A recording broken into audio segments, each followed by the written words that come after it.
Saif Hassan was batting at a run a ball after facing 24 deliveries. Bangladesh actually had an okayish power play, but India immediately put the squeeze on once the fielding restrictions were over.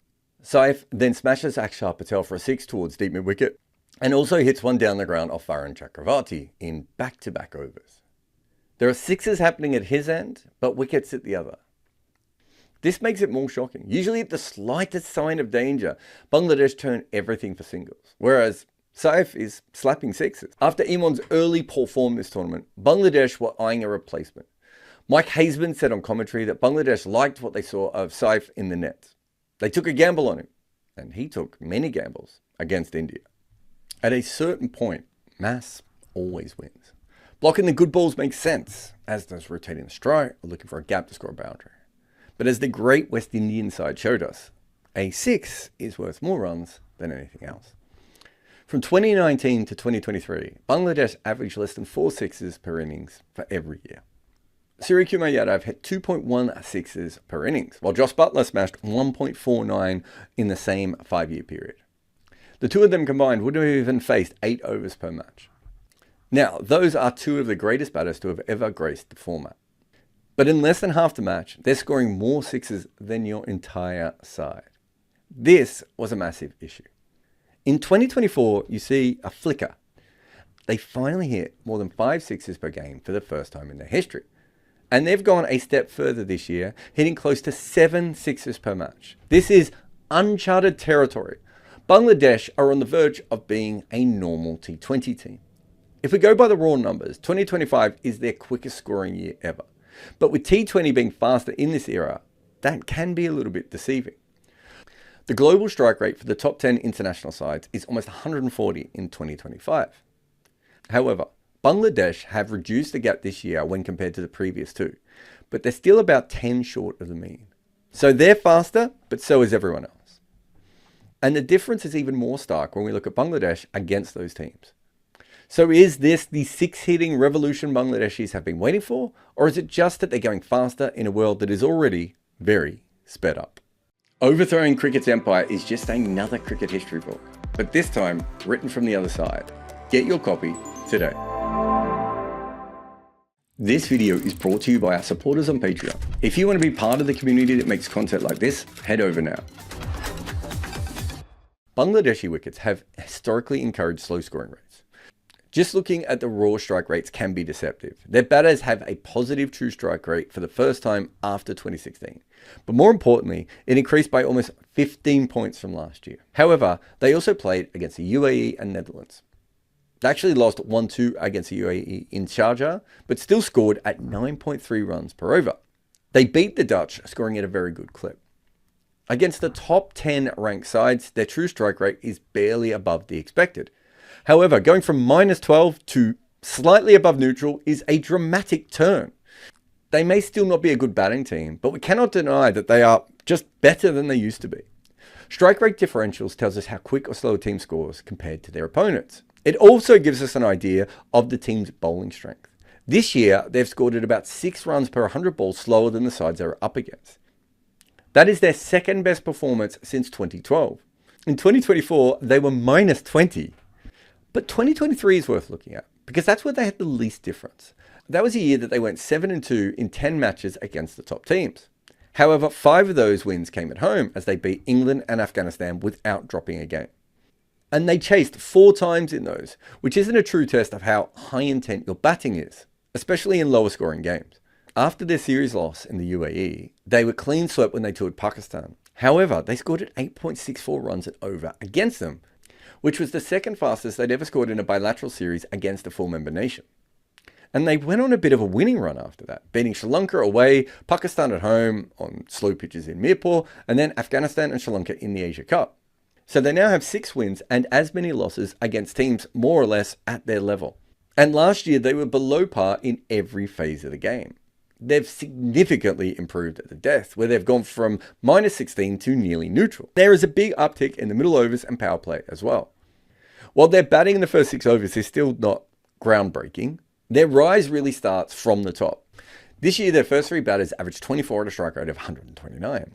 And I know that sounds very mediocre, But that's the best they've performed in the last 5 years. And they hit rock bottom last year. And even over a larger sample, only twice did their top order score more runs per dismissal than this year. They're actually scoring at a pretty decent pace from 2017 to 2019. So this year is not quite on that level, but it's a way better output than recent times. So what changed? Well, they started backing Parvez Hussein Imon. He has been their most aggressive batter this year and on raw strike rate ever. He's an interesting player. He seems to like facing spin in the power play and seam after the field restrictions are over. Litton Das and Tanzid Hassan have also elevated their game. Tanzid basically went from having tail end numbers to being their best top order batter. He struggled early on in his career because of issues against spin, but he seems to have sorted those out now. The left-hander went from averaging below 5 to over 130, while also smashing the ball at a strike rate of 182. That's exponential improvement. His numbers against pace have remained more or less similar, averaging about 13 in both years, but scoring a tad faster now. While Litton still doesn't have great numbers, he's at least made runs against the Netherlands and Hong Kong and been alright against Sri Lanka and UAE. Without Sumi Osaka and Najmal Shanto, Streets will never forget, batting in their top 3, there has been a slight change in personnel. But the major reason for their improvement can be put down to Tanzid and Litton fixing their woes against spin and them just picking a guy who is high intent like Imon. So there is no doubt that they turned up to this Asia Cup with at least an attempt to change their gameplay. However, they chased 140 odd against Hong Kong in the 18th over, despite net run rate being a very critical factor in their group. The next match was worse as they lost 2 wickets in the first 2 overs against Sri Lanka, without a run on the board. To their credit, their lower order pulled off a solid rescue job, but still won that game easily. But after attacking only 36% and 22% of their deliveries in the first 2 games, Bangladesh finally got past 50% against Afghanistan. And it started from the top, especially with Tanzania going nuts with the fielder. But batting fizzled after that. They didn't clear the ropes in the last 6 overs. In the run chase against Sri Lanka, they attacked 42% of their deliveries, which is a pretty good number considering the target wasn't massively above par. And they got there by attacking in the power play and then just batting normally. But they have only hit 14 sixes in the tournament so far. But if Azmatullah Omazai and Muhammad Nami were a nation on their own, they'd be 2 hits ahead of them. They still find 4s, but clearing the ropes is tough for them. And yet, against Afghanistan, they dropped Imon and replaced him with Saif Hassan. He put together a very good opening stand with Tanzid, but he faced most of the deliveries in the first 6 overs and still only made 30 from 28. In the last season of the BPL, he struck at 119 compared to Imon's 130. But clearly they still default to the more traditional players when there's something going wrong. And Imon hasn't scored a lot in this tournament. And while the partnership gave them a strong foundation up top, you could argue that Saif didn't actually have a positive impact on the game himself.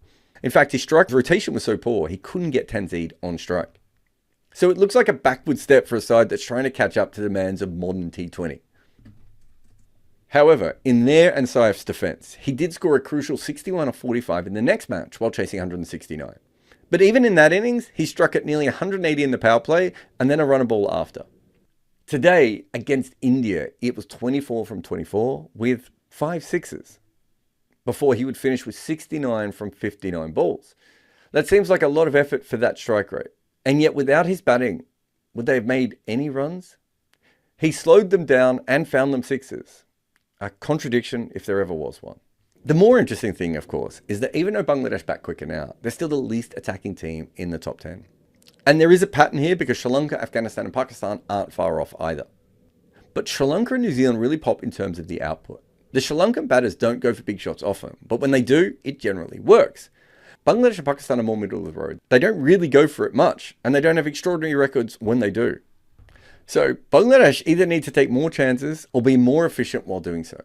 There's absolutely no reason why they haven't cleared the boundary ropes as much as Omazai and Shaheen Afridi combined. And in the Asia Cup, their batting doesn't look that bad. Outside of India, most teams are slow when striking. But there is a World Cup that follows this. In T20 cricket, Bangladesh have been playing catch-up with strike rate since the beginning of the sport. Because of their bowling, they still have a chance of more success in this Asia Cup. But the bigger question has always been if they can just break free. Can they finally join the rest of the world in the T20 revolution? Or will they remain the plinking, plodding team occasionally saved by their bowlers? Today, Saif blocked the ball and then whacked maximums. It was not enough to win, but it feels like another small step forward. In one innings, Saif was Bangladesh's past and hopefully their future. Are you as chronically online as Moses Enriquez? Then here's another video for you. Or if you also like books and stuff, you can buy my new one on the art of batting. If you loved this video, hit the bell icon to be notified for more.